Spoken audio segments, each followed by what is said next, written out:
আসসালামু আলাইকুম বন্ধুরা, আসমিনা কুকিং চ্যানেল প্রতিদিনের মতো আজকে আরও একটি রেসিপি আপনাদের সঙ্গে শেয়ার করবে। তো ভিডিওটা স্কিপ না করে পুরোপুরি দেখে যাবেন। তো দেখতেই পাচ্ছেন বন্ধুরা, আমি এখানে বড় বড় চিংড়ি মাছ নিয়ে নিয়েছি। এবার চিংড়ি মাছগুলো ভালো করে বেছে পরিষ্কার করে নেব। তার জন্য মাথাটা প্রথমে আমি কেটে নিলাম, নিয়ে যে এর পাগুলো থাকে সেইগুলো ছাড়িয়ে নিয়েছি। মাথা থেকে এভাবে খোসাটা ছাড়িয়ে নেবেন, নিয়ে এবারে এর শরীর থেকেও এই খোসাটা ঠিক এইভাবে ছাড়িয়ে নেবেন এবং মাথার উপরে একটা কাঠি দিয়ে এইভাবে ঠিক পিঠের ময়লাটা বের করে নেবেন।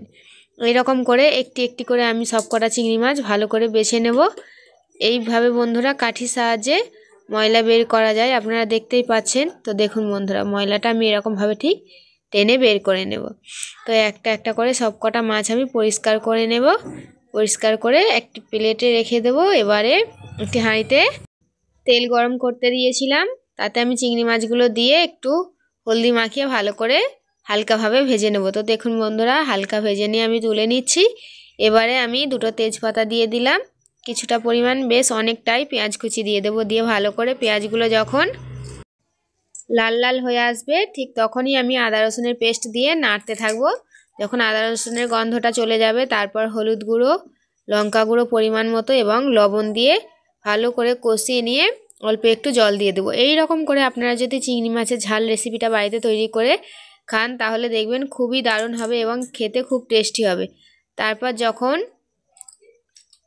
একটু জল দেওয়ার পর ফুটে উঠবে, তারপর আমি কাঁচা লঙ্কাগুলো দিয়ে চিংড়ি মাছ দিয়ে ভালো করে কষাতে থাকবো। 10 থেকে 15 মিনিট ভালো করে হাতা নাড়িয়ে কষিয়ে নেবেন, দেখবেন গন্ধটা চলে গিয়েছে।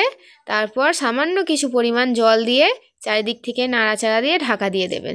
দিয়ে আপনারা যতটা পরিমাণ তেল রাখবেন ঠিক ততটা পরিমাণ হিসাবে তরকারিটা বন্ধ করে দেবেন। তো আমারটা দেখতেই পাচ্ছেন আমি কতটা পরিমাণ রেখেছি, পুরো তেল তেল করে নিয়েছি।